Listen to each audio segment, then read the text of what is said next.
Maryland football revealed a lot during Big Ten Media Day.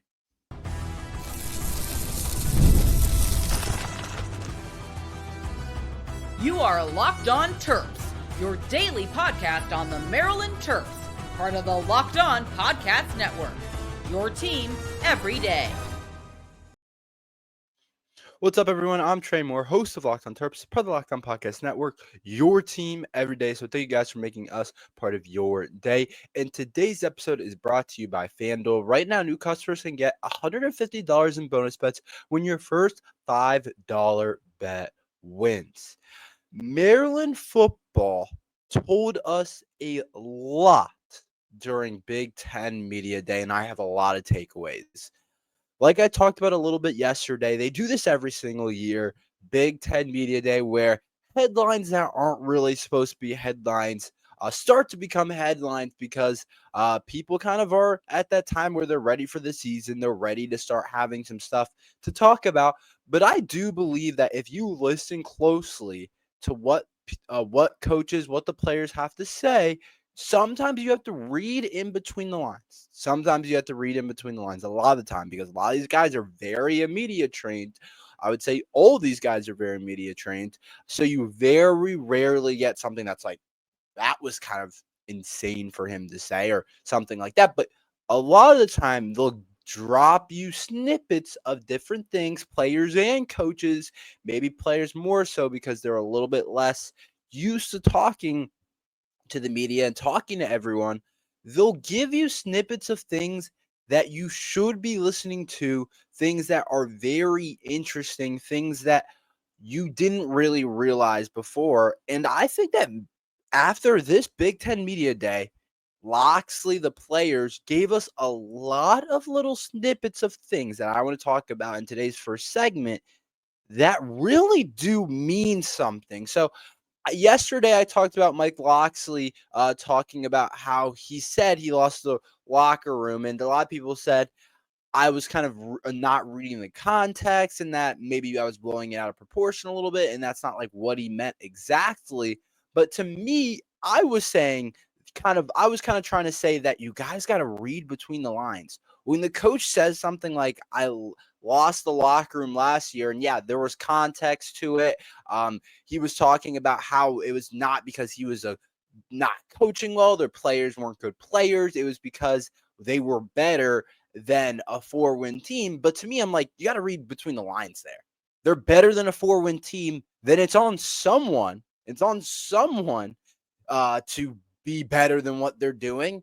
It's got to be either the player's fault, the coach's fault, the different plays that you're calling. Like, something's got to be. If you're better than what your record says you should be, then something ain't going right. The game plan. And to me, everyone was like, it's the context. I'm like, I'm reading between the lines here. If he goes ahead and says, I lost the locker room last year, not because he wasn't a good coach, it tells me he probably lost the locker room because he wasn't coaching the right way. Even though he said that's not the reason why, that's probably why. As a college athlete, players talk. Players say things. And as a coach, you know that players are going to say stuff. And I'm sure, based off of how I watched last year, a lot of people weren't happy with how Loxley was coaching. They weren't happy with the game plan. They weren't happy with how we were playing. They weren't happy with some of the close losses we had last year. And I'm sure a lot of them were like, I don't really believe in what we're doing right now, whatever the case is. And that I just don't think that right now Loxley's doing it right and whatever. And he probably lost the locker room. Probably did. He won't say that exactly, but he gave us enough for us to kind of infer that, for us to kind of put the pieces together. And I promise there was players last year that were probably like, I don't know if I totally believe in this. I don't know if we're doing this right. And he said something else interesting that I didn't talk about yet. Something really interesting. So if you guys remember, I think it was last year. I want to say it was last year. At Big Ten Media Day, he said, my goal is to win the Big Ten. He said, my goal for this team, our goal as a program now, is to win the Big Ten. And like he said, I don't remember the exact quote, but that's basically what it was. He said that our goal is to win the Big Ten. We feel like we've put enough seasons together, put in a good enough recruiting, have the culture in the right place to win the Big Ten. Like that's going to be our goal basically every single year. This year, when talking about the goals, he said, I don't know yet. And yes, you can follow up and read the context and be like, oh, and he said, and that's a good thing. And that's a good thing because as a coach, sometimes we feel like we have to have the answer. Well, I've got fall camp. I've got 25 practices in July and August to figure it out. And very confident with the changes in the evaluation of our program that will put the product on the field that we can all be really excited about. You have to read in between the lines, though, is what I'm trying to get you guys to realize. Coaches don't really tell you much. They're not going to tell you a whole lot. But when they say stuff like, I lost the locker room yet, or I don't know yet what we're going to be this year, that was an honest answer from Locksley. And you got to go back to last year. I think it was last year. I'm pretty positive it was last year. I don't want to say it was 2 years ago. I'm pretty positive it was last year because I feel like I remember talking about it last year when Locksley was like, Maryland can win, or Maryland's goal is to win the Big Ten. That's our goal as a team. And this year he said, I don't know yet. I don't know yet what we're going to be. Tells you a lot. I've been talking about it. I've said I'm not super high on this roster right now. I feel like every day it honestly grows on me, and it's continued to grow on me, and I continue to feel better about it. But I'm not super high on it. I don't think it's a roster that is anything crazy on paper. I don't think it's the best roster Mike Locksley's had. I think it's has potential in spots. It has some really interesting pieces, and we're coming off a down year where I thought last year our roster was actually pretty good. So it's kind of like we expect to figure it out. And so clearly Locksley doesn't, I don't want to say he feels the same way because obviously he looks at it as a coach's lens. He's not going to look at it as me saying like, oh, I just don't think we're as good as on paper. I mean, maybe he thinks that in his head, but he's not really going to say it. But when he says, I don't know yet, tells you that he's not confident about the team yet. He's not confident through whatever the case is. Practice, the fact that there's a billion new players, it feels like there's very few returning pieces that you feel good about that Maryland has had in the past. It felt like every year over the past couple of years, we had players that were returning that were pretty high-end Big Ten players that you felt good about. This year, like, I don't know if we feel like extremely good about anyone going into the year. Don't know if there's a single player you feel really, really good about performing at a high level at the Big Ten, where Maryland has had in the past guys that you felt good about. Like last year, we felt good about Dante Trader. We felt good that Dante Trader was going to perform. We've seen him do it. We felt good about Jordan Phillips. We felt good about Ty Felton and Caden Prather and them putting together another good season after having a pretty good season the year before. We felt good about Roman Hemby. He's been there, done that for a couple of years. Like we felt really good. Where this year, like we kind of have to stretch it out. And so I think Locksley's telling us a lot from that I don't know clip. And it's quite simple. We might not be as good as we want to be, especially early. I think he's kind of saying like we're going to find it throughout the fall camp, throughout August, which is coming up. We're going to figure out how good this team's going to be and blah, blah, blah. But I also think he's trying to say like, yeah, August, technically, however many practices he said, it's going to lead into the season, picking it from an analyst point of view.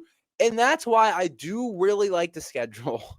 I do really like the schedule because I feel like he's right. This team just has so many new pieces that we shouldn't be sitting up there talking about winning the Big Ten. We shouldn't. Even though that's supposed to be our goal every single year, we shouldn't be up there talking about winning the Big Ten. But I do like our schedule because we have 3 games to get accustomed to learn what we are as a team. So hopefully, I don't know yet, goes to something like I feel really good about this team making a bowl game, doing some really good things in the Big Ten, winning Big Ten games. Like hopefully it changes to that. We'll never get an answer probably again to the more grand scheme of things, but hopefully his answer in his head changes from I don't know yet, because last year he said our goal is to win the Big Ten. So you've got to be able to kind of Remember what he said the year before. Read between the lines. Yeah, like context matters, but you also have to be like, he's a coach. He's not going to tell us a lot of the real stuff.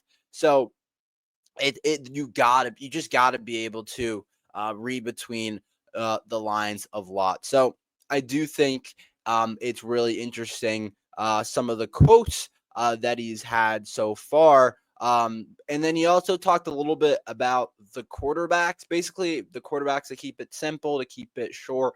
He basically had a quote about that they're inexperienced, to keep it quick, to keep it short, to not keep you guys. He basically said the quarterback room's inexperienced. He didn't say who the starter was going to be. He talked good about all the quarterbacks and whatever. Kind of reminded me of obviously this isn't to the same degree, but the Nick Saban clip. I don't know if you guys seen it when he's getting interviewed by Marissa Taylor, and he's like, it was the Jalen Hurts and the Tua days, and obviously it's not the same situation, but he was like, I'm not going to say anything bad about either one of these guys, so quit asking. And Loxley didn't have to say that, but he seems in that kind of boat. He's not going to say anything bad. I still completely feel like Malik Washington's the guy. I do. I hope we don't mess around. I think in terms of just the fans, I just think in terms of our brand, for him, for our team overall, I think Malik's a better guy. I think he brings us a little bit more exposure. I think people will be more excited.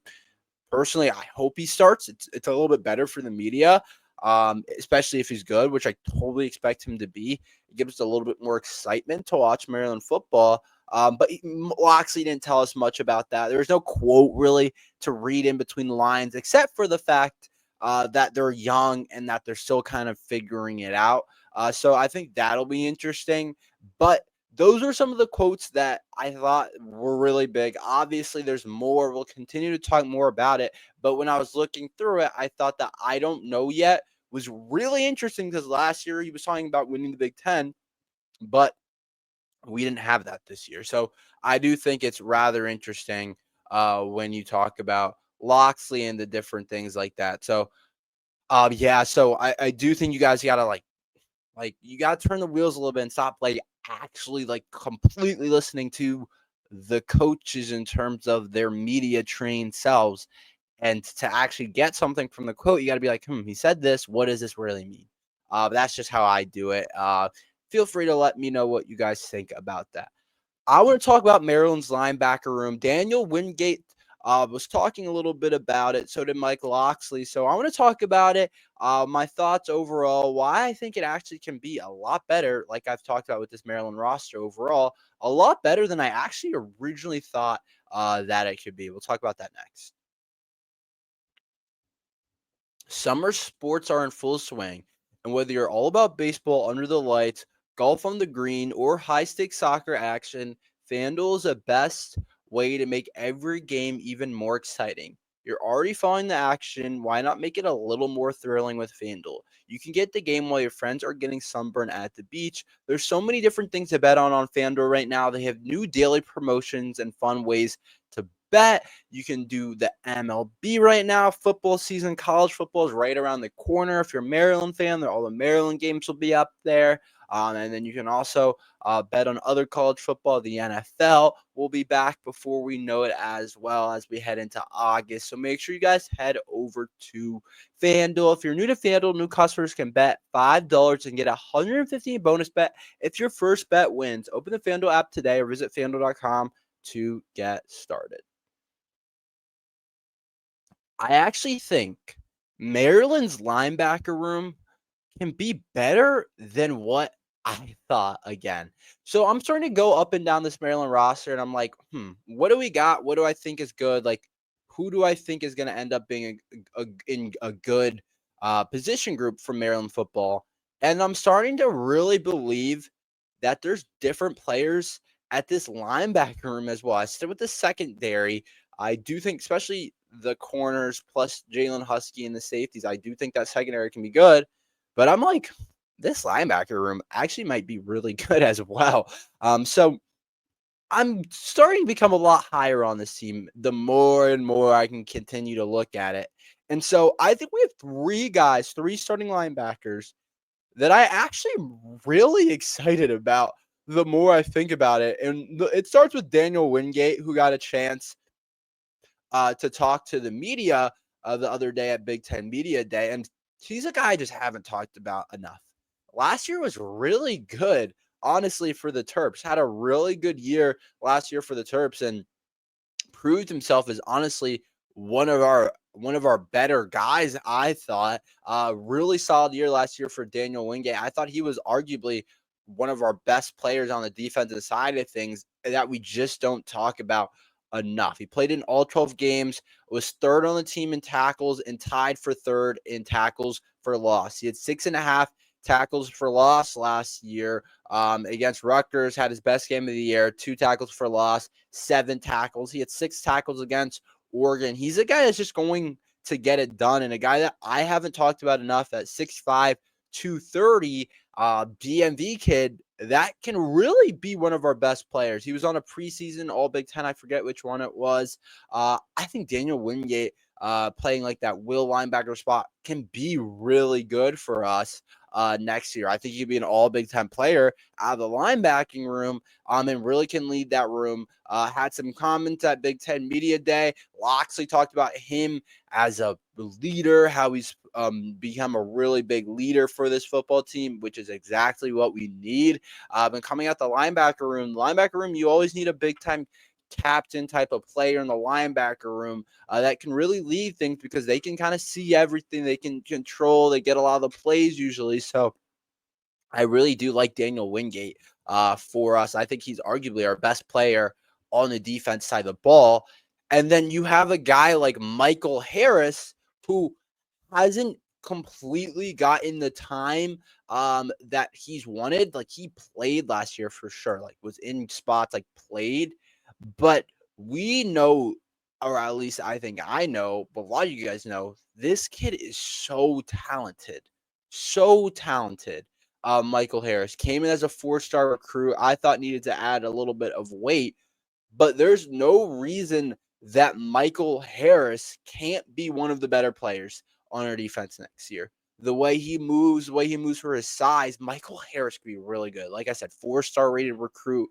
Had spots last year where you're like, whoa, who's that guy? And I've said that about Michael Harris. He has a chance with some of the guys leaving our linebacker room and things like that. He has a chance to be a really good player next year for the Terps and to really jump into that role as kind of that middle linebacker, the middle guy of our defense. Expected to start with Daniel Wingate. Watch out for Michael Harris. He could be a guy that bursts onto the scene.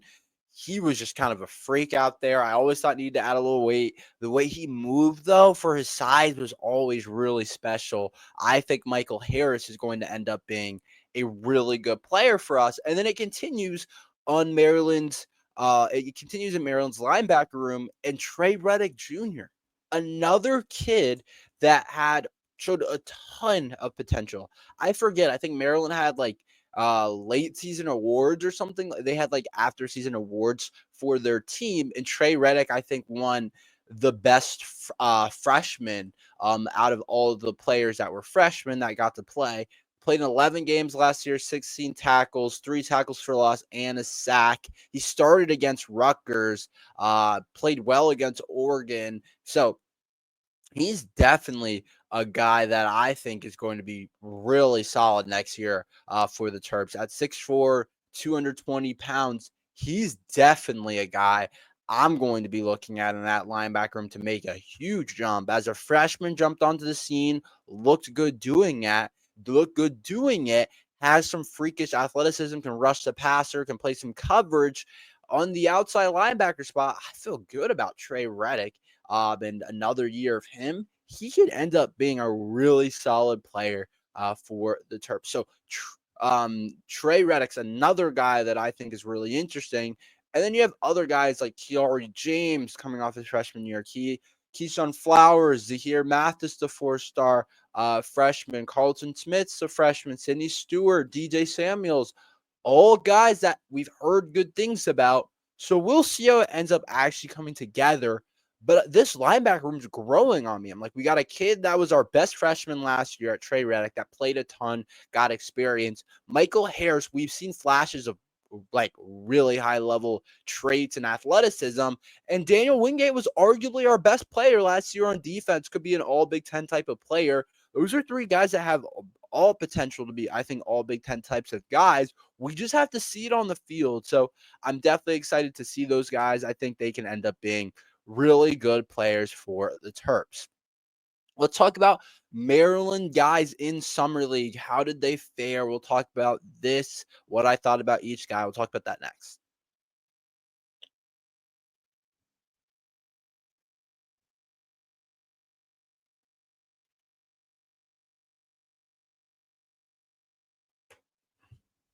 So let's talk a little bit about Maryland Summer League. So there were some interesting guys that played in Maryland Summer League. We'll start with the big ones. Derek Queen's obviously the name that everyone's thinking about right now. He had 3 double-doubles in his 3 games.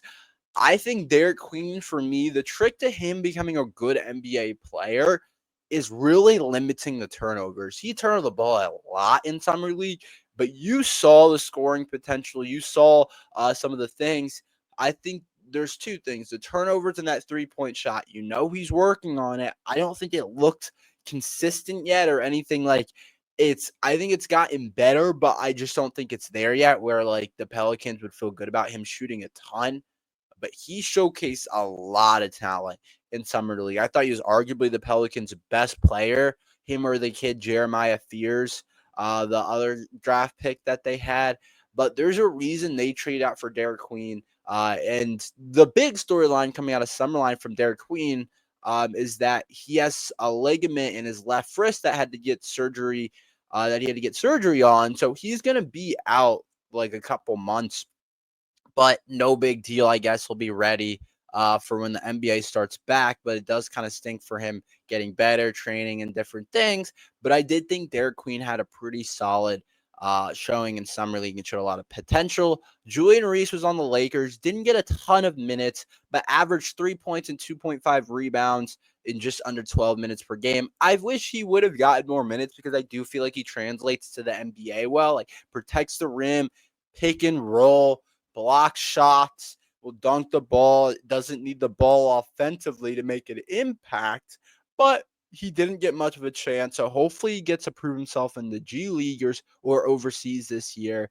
And then Dante Scott, last season played in the G League, returned to Golden State Summer League team, where he averaged 5 points, 2 rebounds, 33% shooting.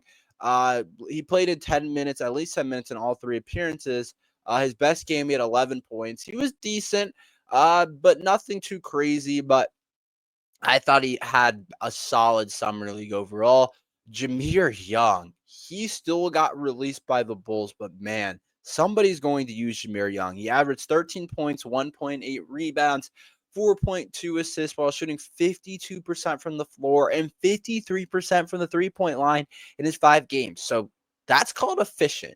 And then he also had the Summer League, included the Bulls Summer League record with 40 points on 13 of 18 shooting. We knew if you watch Maryland basketball when we were bad 2 years ago with Jameer Young, you knew he was a good player. I thought he was an NBA player, but he's the type of guy the NBA doesn't like. They don't like point guards, smaller point guards at like 6'1", that have been in college for 4 years, that are like good players, but they don't really translate. They don't think they translate to the NBA. But once in a while, you'll get a guy and they're like, oh, shoot, this guy's actually pretty good and it's working in the NBA. He's going to be a rotational guy for 5 to 10 years in the NBA. And that's what I'm hoping Jameer Young can be, because there's a lot of this, like a lot of there's so many of these guards in college that just like you don't really see them translate. They don't get really picked high or whatever the case is. Jameer Young can help an NBA team. 40 points in the Summer League. Like, I don't know who's due. Not a lot of guys are doing that on 13 of 18 shooting. Like, that's not easy to do. NBA Summer League, just a normal NBA, college, high school, that's not easy to do on 13 of 18 shooting. So I think that he's definitely a guy that's going to get some interest. Is going to be in a training camp. He's got to hope to be in a 2-way deal. Got some time with the Bulls last year. But if you guys watched Jameer Young when we were bad, he did a lot of really good things for the Terps. So I do think he's going to end up helping someone else out. That's all we have for today. Thank you guys for listening to Locked on Terps. Make sure you guys like and subscribe. We're here every day talking Maryland football and basketball. So thank you guys for listening to Locked on Terps.